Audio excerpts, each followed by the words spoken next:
Hello बच्चों, विद्या वाहिनी channel में आप सबका स्वागत। मैं संजीवनी शिंदे। मैं आज लेकर आई हूँ आपकी पाठ्यपुस्तक लोक भारती से पाठ क्रमांक 8। पाठ का नाम है वीर भूमि पर कुछ दिन। किसी ऐतिहासिक स्थल का वर्णन सुनिए और सुनते समय मुद्दों का आकलन कीजिए। कृति के आवश्यक सोपान यानी आवश्यक कार्य। अपने परिवेश के ऐतिहासिक स्थलों के नाम पूछें। भारत के विभिन्न राज्यों के ऐतिहासिक स्थलों के नाम बताने के लिए कहें। देखे हुए ऐतिहासिक स्थलों का वर्णन एक दूसरे को सुनाने के लिए कहें। यानी यह आपको आपस में करना है। हम देखेंगे लेखक का परिचय। इस पाठ के लेखक है रुक्मिणी संगल। इनका जन्म 1 सितंबर 1945 बुढ़ाना उत्तर प्रदेश में हुआ। परिचय। विभिन्न पत्र पत्रिकाओं, स्वतंत्र लेखन, कृतियाँ, दिनकर के काव्य में जीवन मूल्य विषय पर शोधप्रबंध। अब देखेंगे गद्य संबंधी जानकारी। गद्य संबंधी जानकारी इस पाठ की विधा है यात्रा वर्णन। इसमें अपने द्वारा किए गए किसी पर्यटन की अपनी अनुभूतियों, प्रकृति, कला का पर्यवेक्षण, स्थान की विशेषताओं आदि का लगावपूर्ण वर्णन किया जाता है। प्रस्तुत पाठ में वीरभूमि राजस्थान के जोधपुर, जैसलमेर, चित्तौड़गढ़ आदि विविध स्थानों वहाँ के कला संस्कृतियों का सजीव वर्णन किया गया है। यानी यात्रा वर्णन में क्या होता है, जो यात्रा करता है वह उस जगह का वर्णन करता है।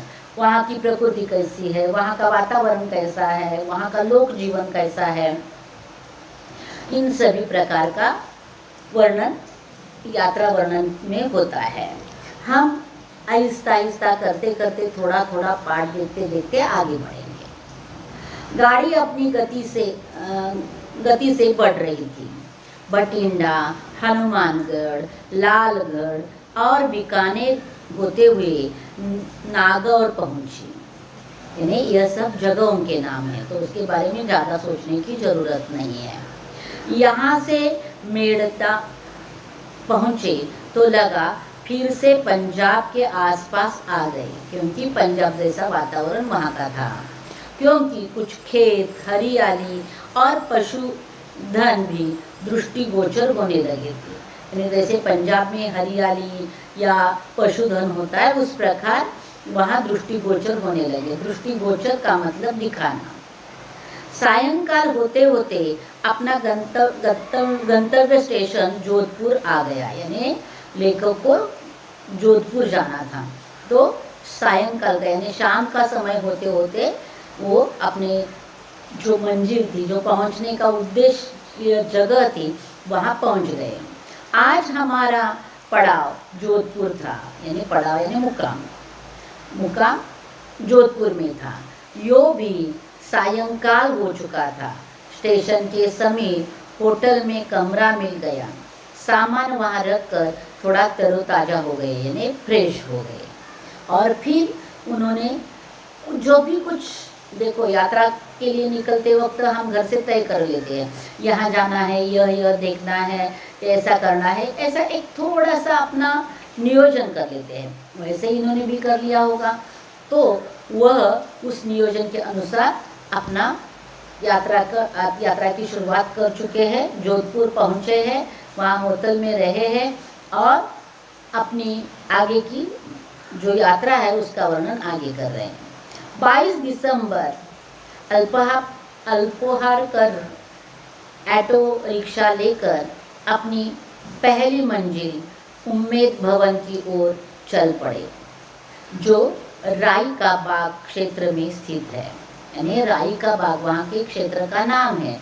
उसमें स्थित एक उम्मेद भवन है। उस उम्मेद भवन को देखने के लिए सुबह का नाश्ता होते ही वो लोग निकल पड़े हैं। अब उम्मेद भवन में क्या है उसकी जानकारी दे रहे हैं। उम्मेद भवन विश्व का विशालतम भवन है। विशालतम यानी बहुत बड़ा।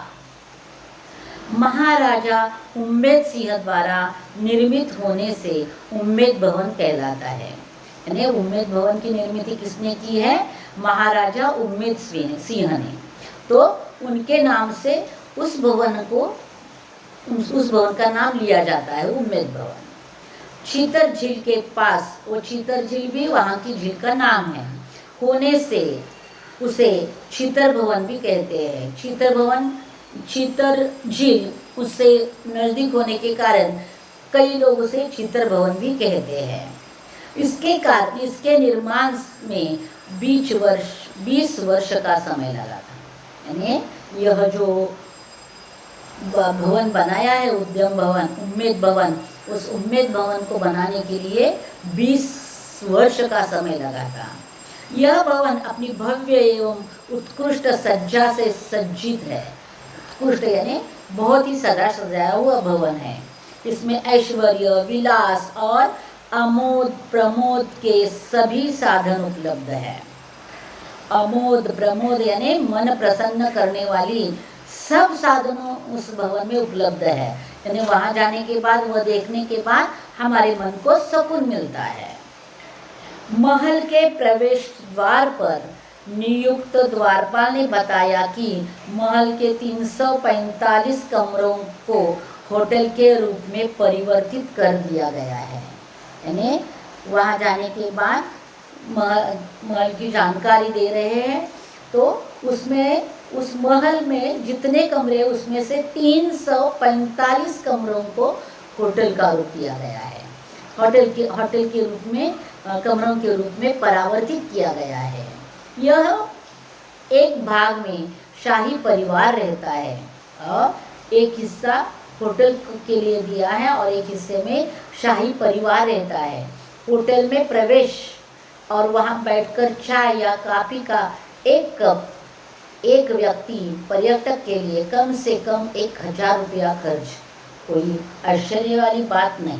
यानी तो कहते हैं वहाँ जाकर बैठकर सुकून से एक कप चाय पीनी है या एक कप कॉफ़ी पीनी है तो 1000 रुपया लगता है। और लेखक का कहना है कि यह कोई आश्चर्य की बात नहीं है।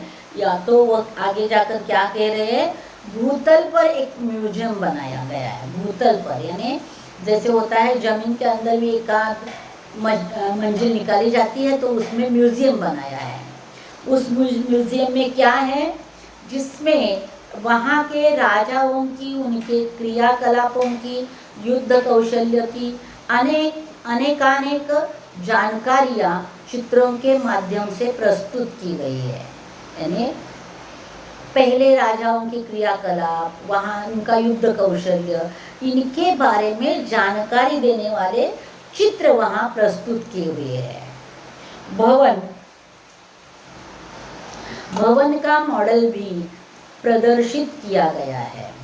सब कुछ इतना सुंदर, सजीव, भव्य और मनोहर था कि दृष्टि किसी भी चित्र पर चिपकी सी जाती थी, जिसे वहाँ से जबरन हटाना पड़ता था, क्योंकि अभी हमें अपने दूसरे गंतव्य की ओर बढ़ना था। यानी लेखक कहते हैं कि वहाँ चित्र देखते वक्त नज़र उस चित्रों को जाकर चिपक ही जाती थी, वहाँ से हिलने का मन ही नहीं करता था। लेकिन कितनी देर एक जगह रुकेंगे। और दूसरी बात यह लेखक कहते हैं कि आज हमें दूसरे गंतव्य स्थान, दूसरे मुकाम पर जाना था, तो वहाँ से उनको निकलना ही पड़ा होगा। गंतव्य था मंडोर गार्डन, यानी अगला गंतव्य यानी अगला जाने का ठिकान था मंडोर गार्डन। उस गार्डन में जाने के लिए उनको इस भवन से निकलना बहुत जरूरी था। यह उद्यान मारवाड़ की पुरानी राजधानी मांडव्यपुर। यानी देखो, लेखक कहते हैं कि जिस उद्यान में हम गए हैं वह उद्यान मारवाड़ की पुरानी राजधानी मांडवपुर के समीप जोधपुर नरेशों के द्वारा बनाया गया था। जोधपुर का नरेश यानी राजा, जोधपुर के राजा ने यह उद्यान बनाया था। वह कहाँ बनाया था? राजधानी मांडव्यपुर के पास, समीप यानी पास। मांडव्यपुर का ही अपभ्रंश रूप मंडोर है। यहाँ बनाया गया भगवान कृष्ण का मंदिर कला की उत्कृष्टता का प्रमाण है। यानी लेखक कहते हैं कि वहाँ एक मंदिर भी बनाया है जो कृष्ण का मंदिर है। वो इतना उत्कृष्ट है कि देखने के लिए जी करता ही है। आगे जाकर कहते, चट्टानों को काट काट कर निर्मित सीढ़ीनुमा उद्यान दर्शनीय है। इन्हें चट्टानों को काट काट कर वो उद्यान बनाया है, तो दूर से देखने के बाद ऐसे सीढ़ी जैसा लगता है और वह देखने के लिए बहुत ही सुंदर है। रानी उद्यान के आगे 3 तलों वाली एक इमारत इसकी प्रहरी जान पड़ती है। यानी रानी उद्यान के आगे 3 तलों की इमारत है, जैसे लगता है वो 3 तलों की इमारत इसकी जो है प्रहरी कर रही है, यानी पहारा दे रही है इसके ऊपर, ऐसे लगता है। जैसे किसी भी गेट के सामने कोई वॉचमैन खड़ा रहता है, वैसे उस उद्यान के सामने वह इमारत खड़ी हुई है।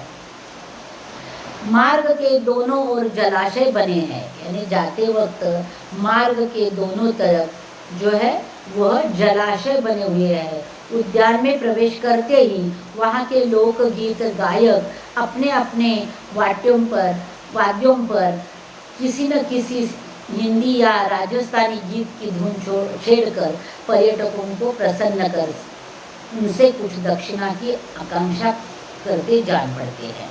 यानी जब अंदर जाते हैं तो अंदर प्रवेश करते ही वहाँ लोकगीत गायक बैठे रहते हैं। जैसे ही ये दर्शक आ जाते हैं वह अपनी अपनी धुन में कुछ गाकर दिखाते हैं और उसके बदले में वह चाहते हैं कि पर्यटक उन्हें कुछ बख्शिश के तौर पर प्रसन्न होकर कुछ इनाम में दे दें और इसी आकांक्षा में वह बैठे रहते हैं। रानी उद्यान की बाईं ओर पहाड़ी की एक चट्टान पर वहाँ के वीरों ने देवताओं की विशाल मूर्तियाँ बनवाई है। यानी लेखक कहते हैं कि वहाँ बहुत सारी जो वीर हो गए जोधपुर में, उन्होंने बहुत सारी विशाल मूर्तियाँ बनवाई है। चट्टान को काटकर मूर्तियों को दर्शाया गया है। वह दृश्य अनुपम है। यानी चट्टानों को काटकर वहाँ मूर्तियों को बनाया है, तो वह दृश्य अनुपम है। यानी उसके लिए कोई दूसरी उपमा नहीं है, इतना सुंदर दृश्य वह है। अब देखेंगे मंडोर गार्डन के दृश्यों। मंडोर गार्डन के दृश्यों से अभिभूत यानी वशीभूत, यानी जैसे कि उसी के बहकावे में आ जाना, तो उसका ही सौंदर्य, उसका ही जो साफ सुथरापन है वो सब हमारे मन पर छाया हुआ था। मेहरानगढ़ किले की ओर बढ़ने लगे और इन सब भावनाओं को लेकर हम मेहरानगढ़ की ओर बढ़ने लगे, जो शहर के मध्य 400 फीट ऊंची पहाड़ी पर 20 फीट से 120 फीट ऊंची दीवार के परकोट से घिरा है। यानी यह किला 400 फीट ऊंची पहाड़ी पर है और 20 फीट से 120 फीट तक की ऊंची दीवार से वह पूरा घिरा हुआ है। इसका निर्माण कार्य 1459 में जोधाजी राव द्वारा कराया गया था। यानी इस किले का जो निर्माण है वह 1459 में हुआ है, जोधाजी राव द्वारा यानी जोधा जी ने इसका निर्माण किया है। इस उसके परकोटे में जगह जगह बुर्जिया बनाई गई है। इस किले में भव्य प्रवेश द्वार, जयपोल, लोहपोल और फतहपोल बने हैं। यानी किले के जो प्रवेश द्वार है उनके नाम हैं, 2-3 प्रवेश द्वार है, तो एक का नाम है परकोटे और दूसरे का नाम है जयपोल, लोहपोल और फतहपोल। जयपोल तक आते आते ही शहर नीचे रह जाता है और हम काफी ऊपर आ जाते हैं। 2000 की रेगिस्तानी धूप और शाम की चमकती चांदनी में शहर का भव्य व मनोरम दृश्य यहाँ से बड़ा ही मनभावन दिखाई पड़ता है। तो देखो, ऊंचाई की जगह पर जाए और नीचे झुककर देखेंगे तो हमें वहाँ बहुत ही अच्छा सुंदर दृश्य दिखाई देता है। उसमें अगर रात का समय है तो और ज़्यादा ही अच्छा सुंदर दृश्य दिखाई देता है। तो लेखक कहते हैं, परकोट का अर्थ होता है, जो देखो गढ़ी के या किले के पास गढ़ी बनाई जाती है। गढ़ी यानी छोटा सा ऊंचाई बनाई जाती है और किलों के कोने कोने में वह गढ़ी बनाई जाती है। उससे उस पर चढ़कर जो सैनिक होंगे वह उस किले की सुरक्षा के लिए बाहर से कोई ना आए, वह निगरानी करते रहते हैं। वह जो उसके लिए जो बनाया जाता है उसे परकोट कहा जाता है। तो बच्चों, आगे देखेंगे हम कि चांदनी रात में वह दृश्य बहुत ही सुंदर शहर का दिखाई दे रहा था। ये प्रवेश द्वार जोधाजी राव के विभिन्न वंशजों द्वारा विजय के प्रतीक के रूप में बनवाए गए हैं। यानी जोधा के जो जोधा, उनके बेटे इनके वीरता के प्रतीक के रूप में बनवाए गए हैं। द्वारों की दीवारों पर जौहर करने वाली वीरांगनाओं के हस्त चिन्ह भी बने हैं। द्वारों पर यानी जो द्वार बनाए हैं, दरवाजा, उसकी जो दीवार है उस पर जो जौहर करने वाली, जौहर यानी क्या होता है बच्चों? जब किले में जो पुरुष सैन्य होता है वह अगर लड़ाई के लिए किले से उतरे और शत्रु से लड़ते लड़ते अगर समझ लो कि वह पराभूत हो गए तो किला शत्रु का हो जाता है। तो शत्रु किला अपने कब्जे में लेने के बाद वहाँ की स्त्रियों पर कुछ भी स्त्रियों के साथ बुरा व्यवहार किया जाता है। और यह ना हो इसके लिए जब अगर ऐसा हो गया कि अपना सैन्य हार चुका है, पराजित हो चुका है, यह पता हो गया, तो किले पर जो भी स्त्रियां उपलब्ध है कि जिनके पति युद्ध में गए थे और वह पराजित हो गए हैं, कुछ युद्ध में मारे गए हैं, ऐसे में वह स्त्रियां एक साथ जौहर कर देती है। यानी एक साथ वह मरणासन्न हो जाती है, वह चिता पर चढ़ती है और उनको भी वीरांगना कहा जाता है, क्योंकि एक साथ जिंदा खुद को जला लेना आसान बात नहीं है, लेकिन वह करती है। तो ऐसी वीरांगनाओं के हस्त चिन्ह भी उस दुर्ग के दीवारों पर है। दुर्ग के अंदर कई भव्य और विशाल भवन है। दुर्ग के अंदर भव्य और विशाल भवन है यानी बहुत बड़े बड़े कमरे। जैसे कमरों के नाम भी है, जैसे मोती महल, फूल महल, शीश महल, दौलत खाना, फतह महल और रानी सागर आदि। कई बैठक खाना तो कई दीवाने खास, दीवाने आम है तो कई कला की प्रदर्शनी हेतु पेंटिंग्स एवं दरिया भी प्रदर्शित की गई है।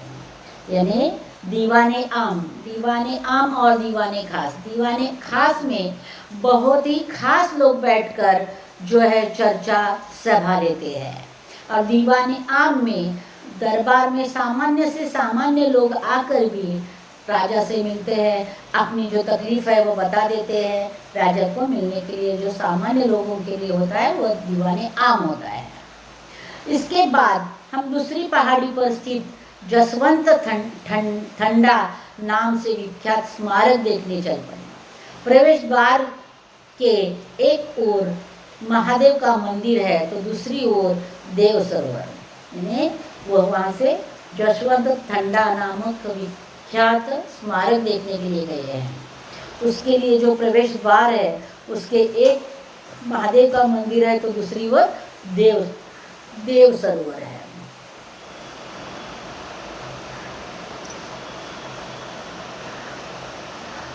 यहाँ अनेक पक्षी भांति भांति चिड़िया चहचहाकर अपनी प्रसन्नता की सकारात्मक ऊर्जा पर्यटकों को प्रदान कर रही होती है। और देखो वातावरण अच्छा है, उसमें पक्षियों की गूंज सुनाई देती है तो अपना मन भी प्रसन्न होता है। तो लेकर कहते हैं वहाँ की चिड़िया अपनी चहचहाट से आने वाले दर्शकों का उत्साह, सकारात्मक ऊर्जा और पर्यटकों को प्रदान करती है, दे देती है।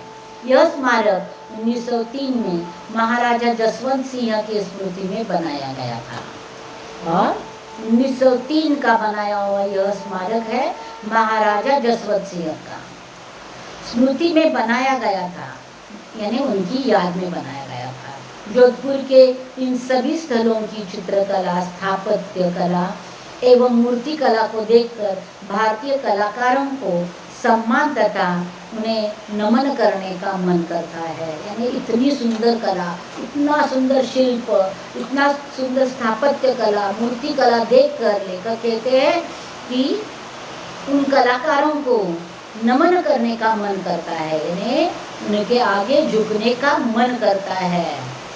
अब सूर्य भी अपनी किरणों को समेट अस्तमाचलगामी हो गया था। अस्तमाचलगामी यानी अस्त के लिए जा रहा था, यानी वह सूर्यास्त का समय हो गया था।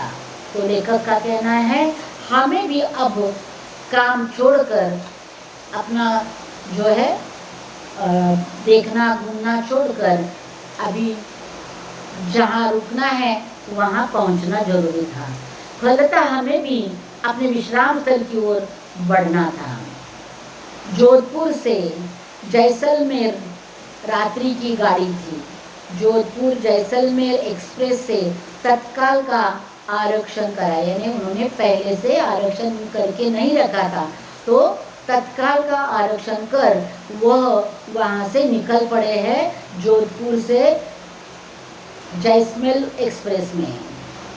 और अगली प्रातः हम जैसलमेर स्टेशन पर उतरे। उनको आरक्षण मिला, वह रेल में बैठ गए और दूसरे दिन सुबह सुबह जैसलमेर स्टेशन पर उतर भी गए।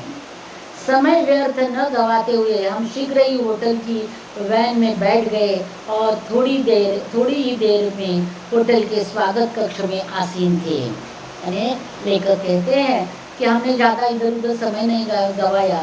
स्टेशन पर होटल की वैन खड़ी थी तो उस वैन में जाकर बैठे और उस वैन में बैठे बैठे हम होटल में आ गए। होटल में स्वागत कक्ष में आसानी से पहुंच भी गए। अब देखो यहाँ आगे का जो भी दिनचर्या है, उस दिन की क्या देखना है, कहाँ घूमना है, वह सब तय करना है। एक कक्ष में हमारा सामान पहुंचाकर दिन भर का कार्यक्रम होटल के मालिक ने ऐसे निर्धारित कर दिया जैसे किसी पूर्व परिचित अतिथि का। जैसे देखो हमारे घर मेहमान आ रहे हैं, 2 दिन के लिए हो, 4 दिन के लिए हो, तो हम यह सोचते हैं कि अब मेहमान आने के बाद क्या नाश्ता बनाएंगे, क्या खाना बनाएंगे, उनको कहाँ घुमाएंगे, कौन से दिन कहाँ घुमाएंगे।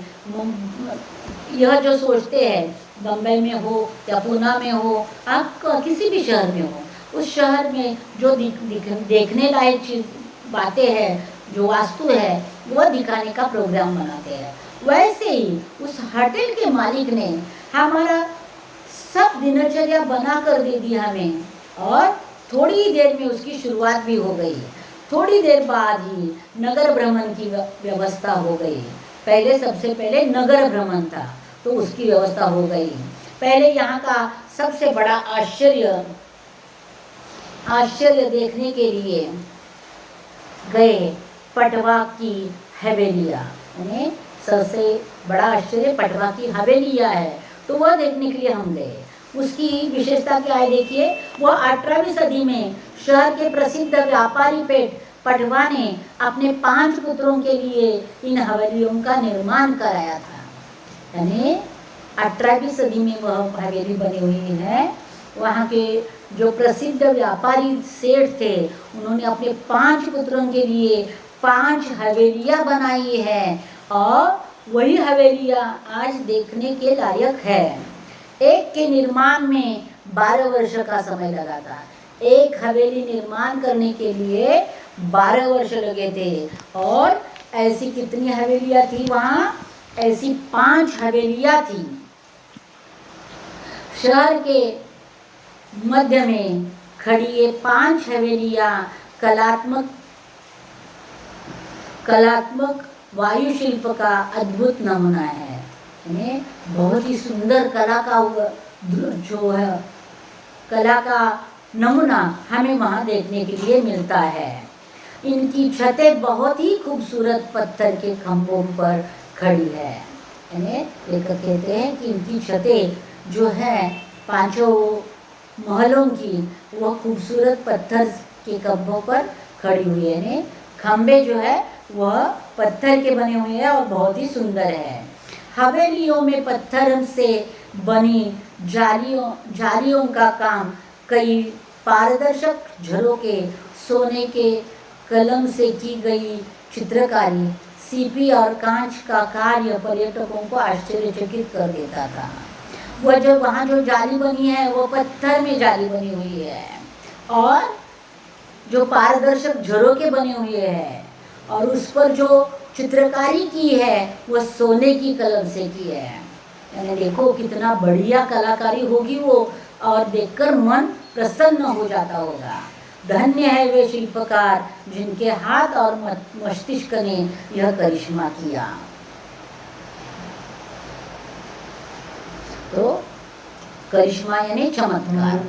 वो कहते हैं कि यह कला देखकर कलाकारों का ही जो है मन में कौतुक निर्माण हो जाता है। आज ही सम का कार्यक्रम भी था। सम एक ग्राम है, सम ग्राम यानी गांव है, जो होटल से 11-12 किलोमीटर दूर रेत की चादर पर बसा है। रेत की चादर पर बसा हुआ गांव है जिसका नाम है सम, और वहाँ कुछ कार्यक्रम था। इस सम ग्राम से 1.5-2 किलोमीटर पहले ही जीप ने हमें उतार दिया। होटल से उस गांव तक लेखक और वो लोग जीप से गए हैं। जीप ने उस गांव के पहले ही 1.5-2 किलोमीटर उनको छोड़ा है, जहाँ कई सारे रेगिस्तानी जहाज किसे कहा जाता है? ऊंट को। तो ऊंट वहाँ उपलब्ध थे, यानी आगे की सवारी उस रेगिस्तानी जहाज पर से करनी थी और वह सवारियों की प्रतीक्षा कर रहे थे। तो लेखक के साथी वहाँ पहुँच जाते हैं। हमारी मंजिल भी सूर्यास्त केंद्र बिंदु। लेखक कहते हैं हमारी मंजिल भी सूर्यास्त केंद्र बिंदु ऊंट की सवारी का यह पहला अनुभव था। यानी लेखक कहते हैं कि यह हमारा ऊंट की सवारी का पहला अनुभव था। ऊंटों की कतारें, सभी पर नर नारी और बाल वृद्ध सवार थे। ये लेखक कहते हैं हम जिस रास्ते से जा रहे थे उस रास्ते पर ऊंट के कतारें ही कतारें थी, यानी लाइन एक के बाद एक ढेर सारे ऊंट चल रहे थे और हर ऊंट पर नर नारी या बाल यानी बच्चे और वृद्ध लोग बैठे हुए थे। जैसे शायद सभी की हृदय गति वैसे ही धड़क रही थी जैसे हमारी। यानी पहली बार ऊंट पर बैठने का अनुभव था तो हृदय में थोड़ी धक चल रही थी। और लेखक कहते हैं जैसे हमारे हृदय की गति में बदलाव हो रहा था, वैसे ही बाकी सब सवारियों के हृदय में भी बदलाव हो रहा होगा। फिर भी रोमांचकारी और मनोरंजक ने धक धक होते हुए भी रोमांचकारी लग रहा था और मनोरंजक भी लग रहा था। कुछ ऊंट अपनी सवारियों को गंतव्य तक पहुंचकर वापस आ रहे थे और कुछ बहुत सारे ऊंट जा ही रहे थे, लेकिन कुछ ऊंट वापस भी आ रहे थे जिन्होंने अपने सवारियों को उस गांव में छोड़ा होगा। यहाँ रेत के मखमली गद्दे जिन पर आपके पग 5-7 अंगुल नीचे धंसते जाते हैं, यानी वहाँ की रेत ऐसी थी, मखमल गद्दे जैसी थी। उस पर हमने पाँव रखा तो 5-7 अंगुल, यानी इस प्रकार ये 4 अंगुल हो गए, ये 4 अंगुल हो गए, तो ऐसे 4 के ऊपर 4, ऐसे 5-7 अंगुल हमारे पैर नीचे रेत में धंस जाते थे। पंक्तिबद्ध ऊंटों की कतारें उन पर रंग बिरंगी पोशाकों में आसीन, यानी लेखक कहते हैं कि पंक्तिबद्ध यानी एक ही कतार में एक ही लाइन में चलने वाले ऊंटों की रंगी बिरंगी पोशाकों में आसीन यानी बैठे हुए रंगी बिरंगी पोशाकें पहने हुए पर्यटक उन ऊंटों पर बैठे हैं। शायद अपने गिरने के भय से खोए दम साधे बैठे थे, यानी अपना दम साध कर, यानी ऐसे इतनी ऊंचाई से हम गिर गए तो क्या, इस डर से सहमे हुए बैठे हैं। देखते ही देखते हम सब अपने गंतव्य पर पहुंच गए। अपने जो कुछ ठिकान मन में तय किया था उस ठिकान पे जगह पर आ पहुंचे। क्या अद्भुत दृश्य था। बच्चों के खिलौने, यानी वहाँ क्या क्या था वो बता रहे हैं। वहाँ क्या क्या था, बच्चों के खिलौने, दूरबीन, चिप्स, कुरकुरे, खाकड़ा, चाट, पकौड़े जैसी अनेक वस्तुएं लिए विक्रेता चलती फिरती दुकानों की तरह घूम रहे थे। कुछ राजस्थानी कन्याएं और स्त्रियां लोकगीत सुनाकर पर्यटकों को प्रसन्न करने में निमग्न थी। अनेक पर्यटक अपने कैमरे के बटन ऑन कर अस्ताचलगामी भास्कर को कैमरे में बंद करने के लिए सन्निध थे। लेखक कहते हैं बहुत बिक्री करने वाले लोग इधर उधर घूम रहे थे, पर्यटक भी घूम रहे थे और उसी वक्त सूर्यास्त होते जा रहा था। भास्कर यानी सूर्य, उस सूर्य को अपने कैमरे में बंद करने की कोशिश पर्यटक कर रहे थे।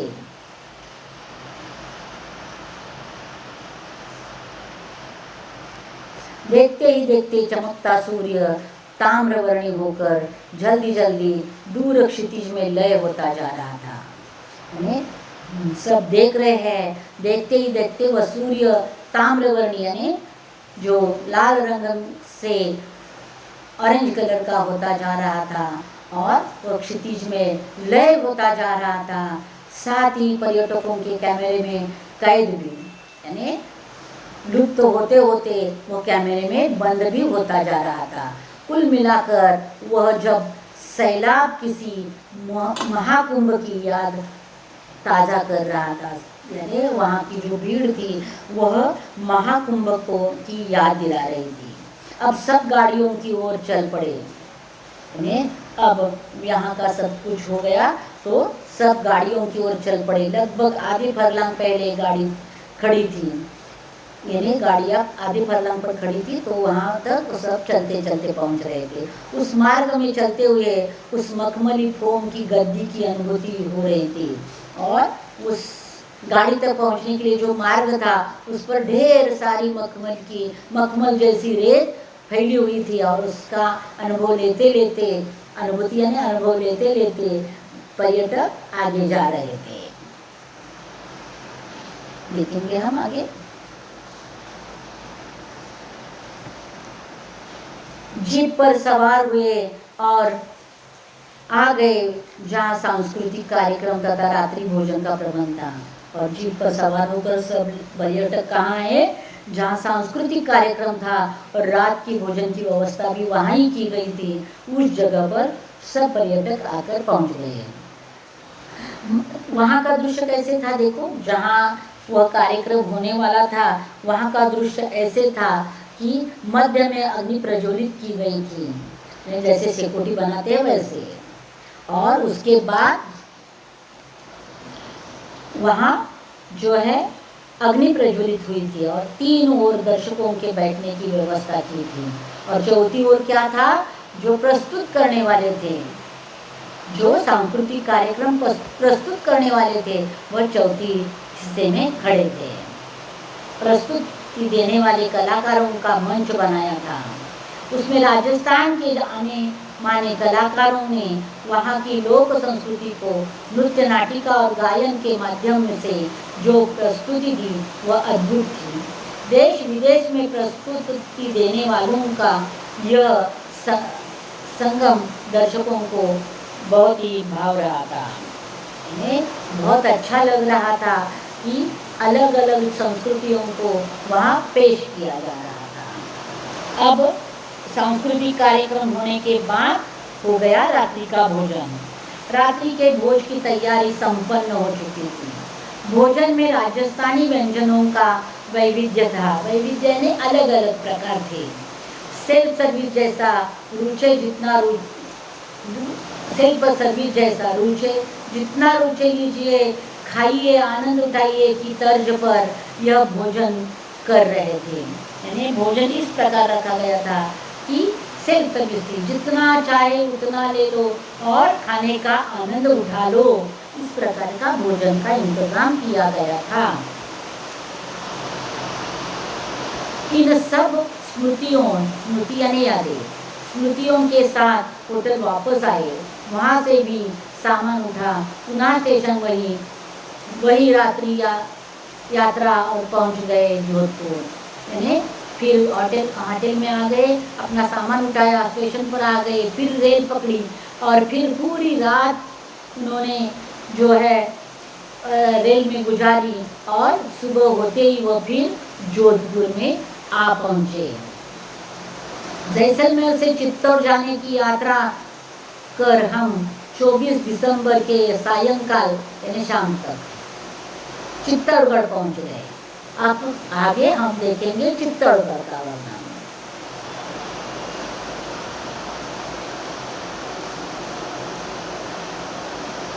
चित्तौड़गढ़ का नाम आए या चेतक का, तुरंत एक वीर, साहसी और स्वाभिमानी देशभक्त का चित्र मानस पटल पर सजीव उठता है। चित्तौड़गढ़ सुना या चेतक सुना तो हमारे सामने एक बहुत ही वीर और साहसी व्यक्ति की याद आ जाती है। वह है महाराणा प्रताप। महाराणा प्रताप जिन्होंने चित्तौड़ की रक्षा में अपना सर्वस्व न्यौछावर कर दिया, लेकिन आत्मसमर्पण नहीं किया। यानी अपना सर्वस्व न्यौछावर किया लेकिन अपना आत्मसमर्पण नहीं किया, यानी खुद को शत्रु के हवाले नहीं किया। तो उनको शत्रु के हवाले ना किया, वो पराजित हो गए, तो उनको किस प्रकार का जीना पड़ा वह आगे दिया है। भले ही महलों को त्याग कर जंगल में शरण लेनी पड़ी, बच्चों और परिवार को भूखा रखना पड़ा, विशाल धरती शैया और खुली नील गगन की चादर रहा, पर हार नहीं मानी। यानी खाने के लिए कुछ नहीं है, ना महाराणा प्रताप जी को, ना पूरे परिवार को, उनके घर के परिवार के बाल बच्चों को भी खाने के लिए कुछ नहीं था, भूखा रहना पड़ा। धरती की चद्दर करके उस पर सोए और आसमान की चद्दर कर उसे अपने ओर ओढ़ लिया। इस प्रकार उन्होंने जीवन जिया लेकिन हार नहीं मानी। ऐसे ही एक और देशभक्त और स्वामी भक्त की याद ताजा हो जाती है। महाराणा प्रताप के बाद और एक वहाँ के व्यक्ति है जिनकी याद आती है, वह है भामाशाह। भामाशाह ने अपनी पूरी सारी पूंजी यानी जमा पूंजी जो भी अपने पास है वह सब स्वामी सम्राट यानी राजा राणा प्रताप जी के चरणों में अर्पित कर दी थी। विनम्र भाव से राणा प्रताप के चरणों पर अर्पित की थी। इसी शहर से मीरा जैसी कृष्ण भक्त की यादें भी जुड़ी है और इस शहर में ही मीरा भक्त यानी कृष्ण भक्त मीरा भी खो गई है तो उसकी भी यादें जुड़ी हुई है। यह तो छोटा सा शहर है, लेकिन इसके कण कण में वीरता, त्याग और भक्ति भाव भरा दिखता है। यहाँ के बाशिंदों सहजता, सरलता और भाईचारा देखकर सहज ही यहाँ के महापुरुषों के गुणों की अभिव्यक्ति हो जाती है, जो उन्हें विरासत में मिले प्रतीत होते हैं। यानी वहाँ के लोग बहुत ही एक दूसरे के साथ बहुत ही सहजता से, सरलता से, भाईचारे से रहते हैं, व्यवहार करते हैं। तो लेखक कहते हैं यहाँ हुए जो महापुरुष है उनसे इनको ये सब गुण मिले हुए हैं, और उन गुणों को लेकर यह लोग अब भी अपनी दिनचर्या, अपना जीवन बहुत ही सुखी और खुशहाली से बनाते हैं। दर्शनीय स्थलों में एक विशाल दुर्ग है जिसके विषय में कहा जाता है कि गढ़ों में गढ़ चित्तौड़गढ़, बाकी सब गढ़ैया। गढ़ैया यानी छोटी छोटी गढ़ी। तो लेखक कहते हैं कि चित्तौड़गढ़ के बारे में ऐसा कहा जाता है, सब गढ़ों में विशाल गढ़ चित्तौड़गढ़ है, बाकी सब गढ़ैया यानी गढ़ी जैसे है, यानी छोटे छोटे। का मतलब चित्तौड़गढ़ का रूप बहुत ही विशाल है। इस गढ़ के अंदर क्या क्या है देखो। अभी उनके नाम सिर्फ आपको याद करने की जरूरत नहीं है क्योंकि परिचय दिया जाता है, लेकिन पूछा गया तो इस प्रकार के ये नाम यहाँ से ढूंढकर लिखना आना चाहिए। चित्तौड़गढ़ के अंदर मीरा मंदिर है, विजय स्तंभ है, गौमुखी कुंड है, कलिका मंदिर है, पद्मिनी महल है, जौहर कुंड है, कुंभा महल है, जैन मंदिर है और श्री महाराणा म्यूजियम जैसे अनेक दर्शनीय स्थल है, जो अगर हम देखने के लिए गए तो हमें देखने के लिए मिलेंगे। उसके साथ ही सभी 24 तीर्थंकरों की प्रतिमाएं स्थापित की गई है। जैनों के 24 तीर्थंकर है, उच्चतम महान व्यक्ति है 24, उनकी प्रतिमाएं भी वहाँ स्थापित है। सभी प्रतिमाएं श्वेत संगमरमर में आकर्षक पत्थर से निर्मित है, यानी सफेद संगमरमर पत्थर से बनी हुई प्रतिमाएं हैं। पश्चिम की ओर बना राम गोपाल ही किले का मुख्य प्रवेश द्वार है। राम गोपाल किले का मुख्य प्रवेश द्वार है। अब देखेंगे आगे। जैन मंदिर के सामने ही बड़े से गेट में विजय स्तंभ है। जैन मंदिर के सामने विजय स्तंभ है, जो महाराणा प्रताप कुंभा द्वारा मालवा के सुल्तान और गुजरात के सुल्तान के संयुक्त आक्रमण की साहसिक विजय के रूप में बनाया गया है। जो वहाँ महाराणा प्रताप द्वारा स्तंभ बनाया हुआ है, जो सुल्तान, गुजरात के सुल्तान के संयुक्त आक्रमण की साहसिक विजय जो हुई थी उसके रूप में वो बनाया गया है। अब यहाँ जौहर कुंड में रानी पद्मिनी जैसी वीरांगनाओं के जौहर की कहानियों का प्रतिबिंब है। मैंने जौहर के बारे में बताया है। यहाँ रानी पद्मिनी जैसी वीरांगनाओं ने उस जौहर कुंड में अपना जीवन समाप्त किया है। यहाँ के पार्क में भी महाराणा प्रताप की एक आकर्षक प्रतिमा चेतक पर स्थापित है। यानी चेतक पर बैठे हुए राणा प्रताप की एक प्रतिमा इस उद्यान में बनाई हुई है। राजस्थान के इन 3 शहरों में एक गीत की कुछ पंक्तियां याद दिला देती है। यानी इनका सौंदर्य देखकर इन पंक्तियों को लेखक ने याद किया है। वो पंक्तियां है, यह देश है वीर जवानों का, अलबेलों का, मस्तानों का, इस देश का प्यारो क्या कहना, यह देश है धरती का गहना। तो महाराणा प्रताप जी के इस जोधपुर को, इस चित्तौड़गढ़ को कहते हैं लेखक कि धरती का गहना है। संक्षेप में यदि मैं कहूँ कि यह वीर भूमि है, यहाँ जहाँ त्याग भी है, बलिदान भी है, शत्रु को परास्त यानी नेस्त नाबूद करने का जज्बा भी है। तो कला की परख भी, देशभक्ति भी, ईश भक्ति भी यहाँ जौहर है। तो अपने स्वत्व व सतीत्व के रक्षा का आदर्श भी मन रंच मात्र यानी थोड़ा सा भी यकीन नहीं होगी। भारतीय संस्कृति की धनी इस भूमि को हमारा शत शत नमन, यानी वीर भूमि कहा गया है चित्तौड़गढ़ को, और उसको नमन किया गया है। यहाँ बच्चों यह पाठ स्पष्टीकरण पूरा हुआ है। बच्चों यहाँ अपना पाठ का स्पष्टीकरण पूरा हुआ। अब हम देखेंगे इस पाठ का स्वाध्याय और जो भी लेखन कार्य है वह सब एक एक करते करते हम आगे बढ़ते जाएंगे। पहला लेखन कार्य अपनी पाठ्य पुस्तक की पेज नंबर 27 पर दिया है। ऐतिहासिक नहीं, सबसे पहले हिंदवी स्वराज्य निर्माता छत्रपति शिवाजी महाराज की जीवनी का अंश पढ़कर प्रेरणा प्राप्त कीजिए। मैंने सभी के उत्तर यहाँ दिए हैं, सिर्फ आपको ध्यान से पढ़ना है। तोरना किले की विजय, यह शिवाजी महाराज के जीवन की एक प्रेरणा देने वाला कार्य है। तोरना किले की विजय, यह मराठाओं के सरदार के रूप में शिवाजी द्वारा कब्जा किया गया पहला किला था। उन्होंने यह जीत महज 16 साल की उम्र में हासिल कर वीरता और दृढ़ संकल्प से अपने शासन की नींव रखी।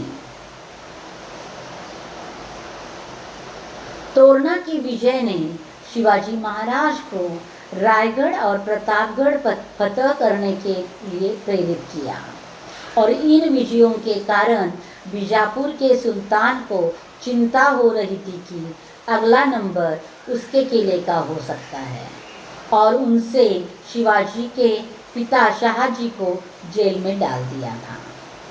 ऐसी अनेक घटनाएं शिवाजी महाराज के जीवन में घटी थी जिसे पढ़कर या सुनकर हमें प्रेरणा प्राप्त हो सकती है।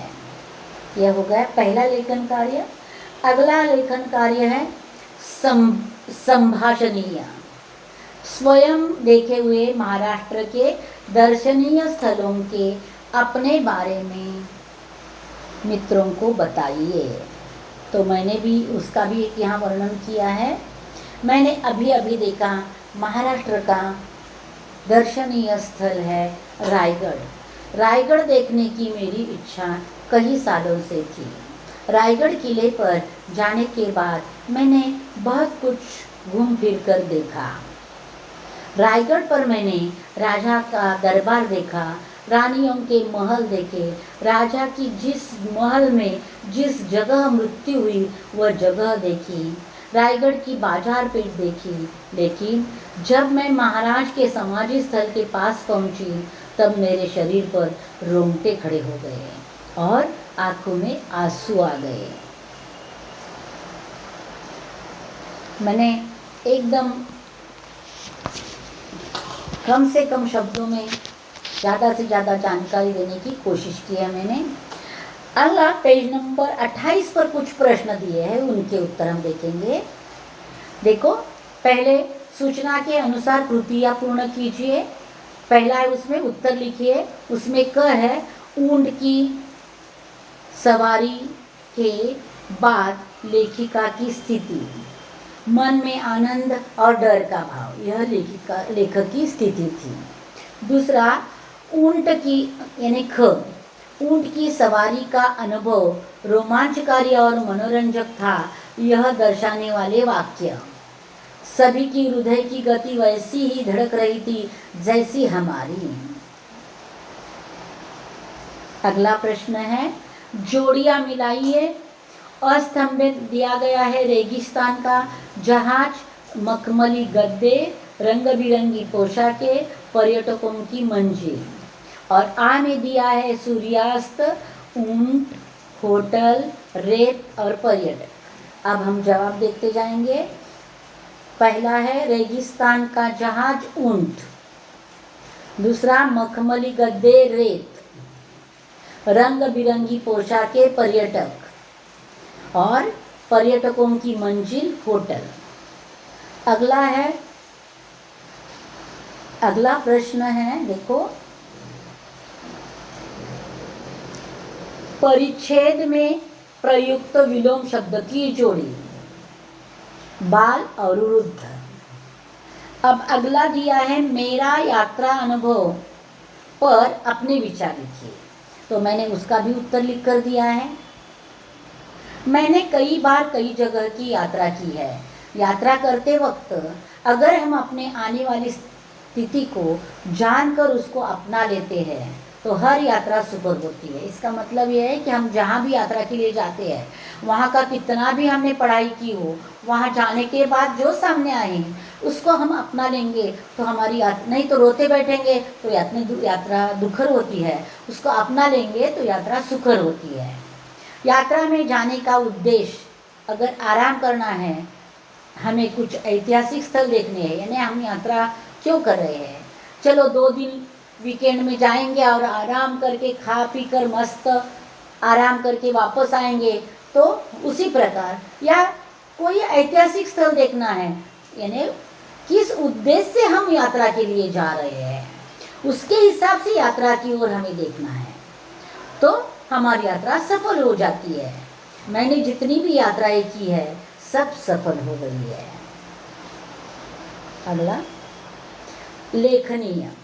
लेखनीय जो है वो आपकी पाठ्यपुस्तक में पेज नंबर 28 पर है। लेखनीय है, चित्तौड़गढ़ बोलने लगा तो अपने शब्दों में लिखिए। तो चित्तौड़गढ़ बोलने लगा तो मैंने उत्तर लिख कर दिया है। मैं चित्तौड़गढ़ बोल रहा हूँ। मेरे कण कण में वीरता, त्याग और भक्ति भाव भरा दिखता है। यहाँ के रहने वाले लोगों में सहजता, सरलता और भाईचारा देखकर सहज ही यहाँ के महापुरुषों के गुणों की अभिव्यक्ति हो जाती है जो उन्हें विरासत में मिली है। मैंने महाराणा प्रताप को मेरी रक्षा के लिए आत्मसमर्पण करते हुए देखा है। यहाँ के पार्क में महाराणा प्रताप की चेतक पर बैठी आकर्षक प्रतिमा स्थित है। मैंने भामशाह को देखा जिसने अपनी सारी पूंजी अपने स्वामी सम्राट राणा प्रताप के चरणों में समर्पित की थी।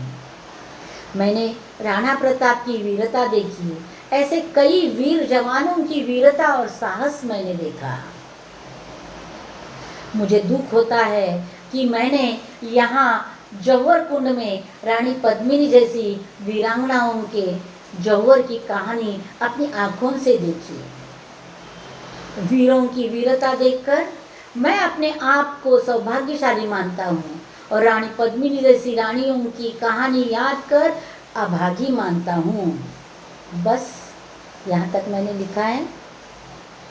अगला है मौलिक सृजन, यानी मौलिक सृजन है यानी क्या, यहाँ उसमें विषय क्या दिया है, ऐतिहासिक स्थलों की सुरक्षा एवं संवर्धन करना हमारा कर्तव्य है। इसके आधार पर चर्चा कीजिए और दिए गए मुद्दों से सूचना फलक तैयार कीजिए। सूचना फलक में कौन कौन सी बातें आनी चाहिए वो दिया है। कूड़ा कचरा, प्लास्टिक, वास्तु की सुरक्षा, विरासत के प्रति आस्था, इसके बारे में मैंने सूचना फलक तैयार किया है, देख लीजिए बच्चों। ऐतिहासिक स्थल हमारी धरोहर। ऐतिहासिक स्थलों की सुरक्षा एवं संवर्धन हमारे हाथ। अपना कूड़ा कचरा, अपना प्लास्टिक सही जगह पर पहुंचाना हमारा कर्तव्य है। ऐतिहासिक वास्तु हमारी धरोहर, उसकी सुरक्षा हमारे हाथ। ऐतिहासिक वास्तु हमारा सौभाग्य, उसकी आस्था से देखभाल हमारी विरासत। इस प्रकार मैंने सूचना फलक तैयार किया है। आगे जाकर राष्ट्र का गौरव बनाए रखने के लिए पूर्व प्रधानमंत्री यानी इसके पहले हुए प्रधानमंत्री की सूची बनाइए। तो हम सूची देखेंगे। पहले पंडित जवाहरलाल नेहरू, इन्होंने योजना का आयोजन का गठन किया और 3 लगातार पंचवार्षिक योजनाओं का शुभारंभ किया।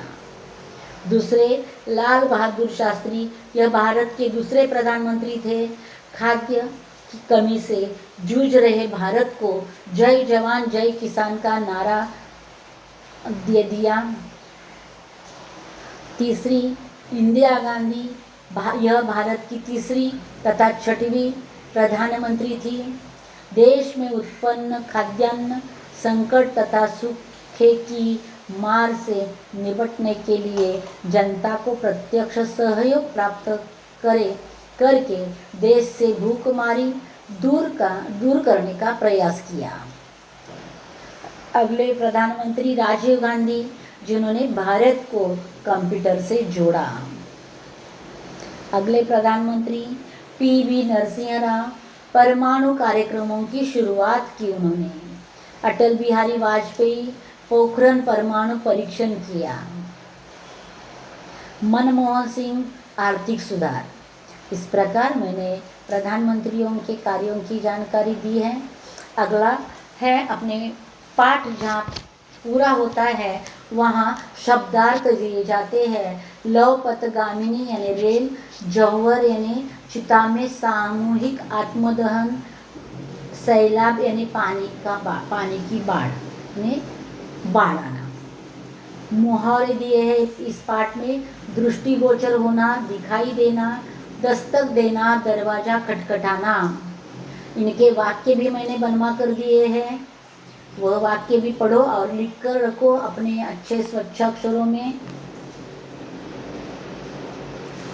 पहले मुहावरे का वाक्य है, 6 महीने से गायब हुए पंछी कल अचानक दृष्टिगोचर हुए। दस्तक देना का वाक्य प्रयोग, किस्मत बार बार दस्तक नहीं देती। अब पाठ का स्वाध्याय। पाठ के आंगन में जो होता है वह स्वाध्याय।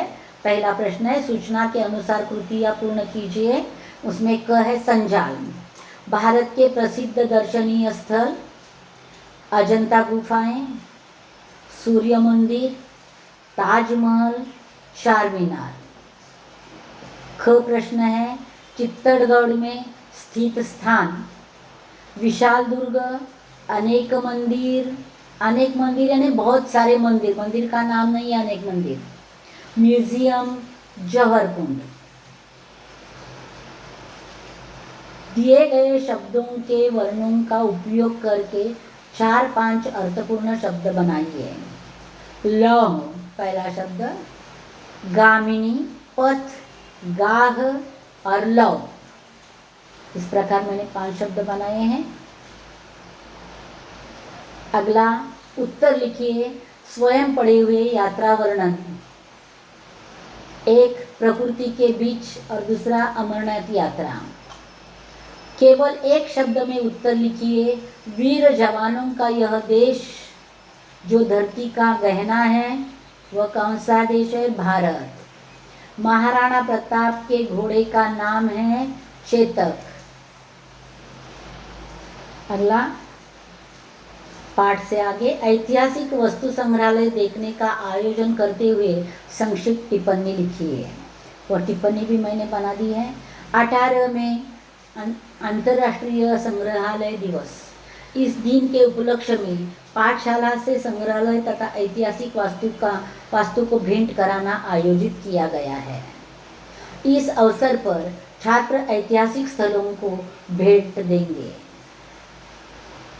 ऐतिहासिक वास्तु इतिहास का दर्पण होती है, इसे संभल कर रखना हर नागरिक का कर्तव्य होता है।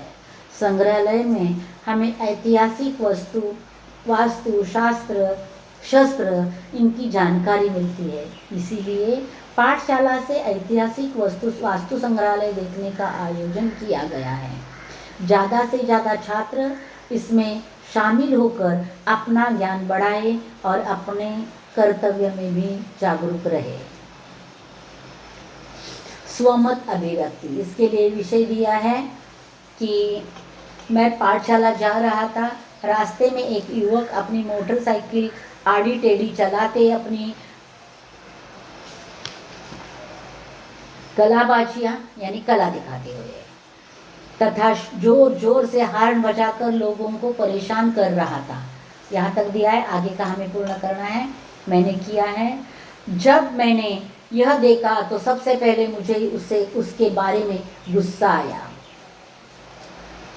फिर अपनी कलाबाजी दिखाने के लिए वह लोगों को परेशान कर रहा था। मुझे डर था कि वह किसी व्यक्ति को टकराएगा और उस व्यक्ति को घायल करेगा। मेरा मन कह रहा था अगर ऐसा नहीं हुआ तो शायद वह किसी गाड़ी या किसी दीवार को टकरा जाएगा और खुद घायल हो जाएगा। ऐसे लोगों की हरकतों के बारे में पुलिस को बताना जरूरी है, क्योंकि उनमें सुधार लाना समाज के लिए बहुत आवश्यक है। निबंध लेखन का विषय दिया है। विषय है हमारी सैर। इस विषय पर निबंध लिखिए। देखो बच्चों, निबंध में हमेशा निबंध के मैं मुद्दे देती हूँ, चर्चा करूँगी, आप निबंध लिखिए। एक एक मुद्दे के 4-4 वाक्य लिखे तो बस है। सबसे पहला मुद्दा है सैर के लिए क्यों जा रहे हो। का मतलब ये है कि क्यों जा रहे हो का मतलब हम छुट्टियाँ है, हमारे घर में मेहमान आए हैं, उनको घुमाने के लिए, वीकेंड के लिए जो कारण है वह। दूसरा, सैर के लिए कहाँ जा रहे हो। तो सैर जाना फिक्स किया तो कहाँ जाने के लिए आपने सोचा वह बताना है। उसके बाद सैर, और देखो आप कहेंगे कि कहाँ जाना है, एक वाक्य में हो गया। वहाँ ही जाना आपने क्यों सोचा, वहाँ ही जाना आप सब घर के सदस्यों को क्यों अच्छा लगा, वो भी लिखना है। सैर के लिए कैसे जा रहे हो, यानी कैसे नहीं, अपनी गाड़ी से जा रहे हो, रेल से जा रहे हो, बस से जा रहे हो, हवाई जहाज से जा रहे हो, वो सब लिखना है। वहाँ जाने के बाद विशेष क्या देखा, यानी किसी भी जगह पर जाएंगे तो बहुत सारे लोग गए हैं, बहुत सारे लोगों ने वहाँ का वर्णन किया है, लेकिन वहाँ जाने के बाद आपको अलग क्या लगा वह बताना जरूरी है। वह जगह आपको कैसे लगी वह 2-3 वाक्यों में बताना है। उसके बाद अंतिम मुद्दा होता है उस जगह के बारे में कुछ सुझाव, यानी कुछ अच्छा लगा, कुछ बुरा लगा तो उसमें क्या सुधार होना चाहिए वो सुझाव। ये हो गए निबंध के मुद्दे, इस पर आपको निबंध लिखना है। अब हम देखेंगे भाषा बिंदु। भाषा बिंदु का मतलब होता है व्याकरण। यहाँ व्याकरण है संधि, तो संधि पढ़ेंगे हम। पहला देखो यहाँ जो सामने दिखाई दे रहा है, अमरनाथ ने शास्त्रीय गायन सीखना शुरू किया। कितने विद्यार्थी हैं, राष्ट्रीय संपत्ति की सुरक्षा प्रत्येक का कर्तव्य है। इसमें गायन का गय अधिक अन का ए हो गया, अधिक अ। विद्यार्थी में विद्या अधिक अर्थी आ अधिक अ हो गया।